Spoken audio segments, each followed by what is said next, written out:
નમો નમઃ. જય શ્રી કૃષ્ણ. સંસ્કૃત ભાષા એ અતિ પ્રાચીન ભાષા માનવામાં આવે છે. સંસ્કૃત ભાષાના આમ તો ઘણા પાયા છે, પણ મુખ્ય આમ ત્રણ છે: શબ્દ, ધાતુ અને કોશ. કોશ એટલે ઇંગ્લિશ ભાષામાં વપરાયેલ શબ્દ ડિક્શનરી. સંસ્કૃત ભાષામાં ઘણી બધી ડિક્શનરીઓ છે. અમરકોશ, વિશ્વકોશ અને એકાક્ષરી કોશ જેવા અનેક ડિક્શનરી છે.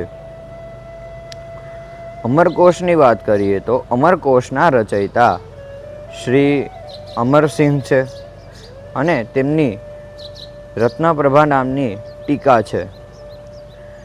અમરકોશ માટે સંસ્કૃત કવિઓ એ બહુ સુંદર વાત કહી છે. અષ્ટાધ્યાયી જગન્માતા, અમરકોશો જગતપિતા.